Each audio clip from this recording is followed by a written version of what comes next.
Hey Eric from Out of the Fridge here.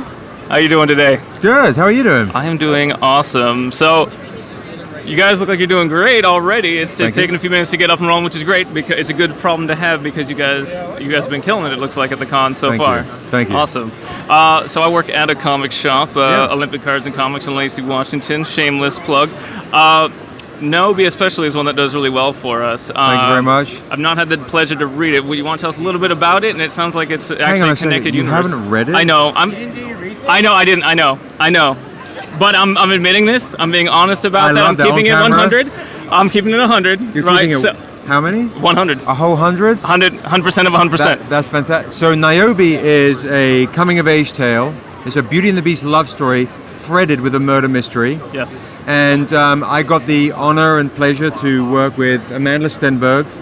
She plays Rue in the Hunger Games. That moment that you guys were like crying your eyes out. You weren't? No, I'm waving at my friends. We're good. I'm professional. The hand was under. You couldn't even see it. It was a magical moment. So basically I met her at a festival and I said, look, I might be mixed, but I'm not a young teenage girl. Can you please bring an authentic voice to the Niobe She Is Life comic book? So she fell in love with a character based on Niobe, based in this book called The Untamed, A Sinner's Prayer. That's my shameless plug. That's Niobe's origin story. Nice. Do you guys have it at the shop? Yes, we do. I looked at my purchasing manager. Yes, we do. Yes, we have that. So that's The Untamed. Yes. And Ashley A. Woods out of Chicago also worked with Daryl May, who's currently selling. This became the first ever nationally distributed comic book with a female of color, author, artist, and hero in the history of comics. Absolutely awesome. Fantastic. Thank you. I spent 25 years creating the world, which is a really baked, fully fleshed out fantasy world. Excellent. So, anytime we interview someone, I always have to ask, what got you started in comics, both as a reader and as a creator? Was there a particular character, story, arc, just comic in general that you read and said, that's it, I need to do this? Okay, so my favorite comic of all time is This Man, This Monster, Fantastic Four, Stan Lee, Jack Kirby. Oh, absolutely. It's a classic. But I was a kid growing up in a small, very kind of pale village, a snowy village in England, and I realized there was no folks of color, and also no real females being the heroes of, fancy settings. So I played a lot of D&D, a lot of live-action role-playing, rubber swords, mum's bathrobe, and I started painting these stories and coloring these stories. So that was essentially the genesis for the world of Asunder, where Niobe inhabits. And then maybe about 10 years ago, I used to run a record label, so I started winding the label down and wanted to create stories and characters and so on. Went to a couple of places, shopped my idea around a couple of places, didn't really, so I decided to start my own comic company to protect my vision. Excellent. And here we are with Stranger Comics, and I'm a fan of Blue Note Records and Taschen Books, and wanted to do something with sounds obnoxious, but a philosophy of quality of whatever we put out. We have a stamp on that people recognize, and they go, well, that's definitely a Stranger Comics product. I dig that. It sounds like you guys have a very cohesive, creative vision. I love that you guys have your own kind of small, self-contained universe with your books together. I'm really digging that. Someone from a Marvel or DC could come into that and kind of feel comfortable with that world. But you guys do a lot of the sweet fantasy stuff that we're not seeing from the big two. Right. So it kind of you get the best of both worlds. You're getting that awesome shared universe, but it's this much smaller, more cohesive thing, especially with a small team like yours, where you've got the editorial consistency that is not going to be there from the big two, simply because they can't. They're too big. It's unwieldy. Yeah. So that's very exciting. You want to tell us a little about Stranger Comics, just in general? We talked a little bit about the genesis. What's it like running this company, being a part of this small kind of self-publishing movement, and have you ever thought of working for anyone else, or now that you've had the taste of what it's like at Stranger Comics, are you just that's just it now? Well, I'm a huge Incredible Hulk fan, so Marvel. I'll honor you. Speaking Andrew's language with my right now. Writing talents. No, I don't. I'm down, But as far as the being an independent publisher, I guess we've been termed micro publisher. That's a step up. Yeah. Because we got the rights to do Vampire Hunter D. I'm very excited about which that. Which is kind of ridiculous. We have the honor to do that. So thank you to Kikuchi and all the folks at Digital Frontier and Unified Pictures for allowing us the honor to put that book out, which is dropping in November, with the Untamed sequel, Killing Floor. Bit of a segue. The Untamed first book is called The Untamed Sinner's Prayer, after a Ray Charles tune. YouTube it, you'll be happy. And the sequel is The Untamed Killing Floor, after a Skip James blues tune, The Hard Time Killing Floor Blues. I like that. So that's a segue. But anyway, being an independent publisher is not easy. You know, big cost, high risk, but great rewards. Absolutely. And I do a lot of children's books. So I guess the philosophy outside of just, you know, quality or whatever is global inclusiveness. To make sure folks of color, women, trans, in general, are represented in a rooted and honest way, not just because it's Black History Month. So why is diversity so important to you? It's everything. I mean, it is everything that is needed. It is one of the most. I mean, it just is. Absolutely. It needs to be.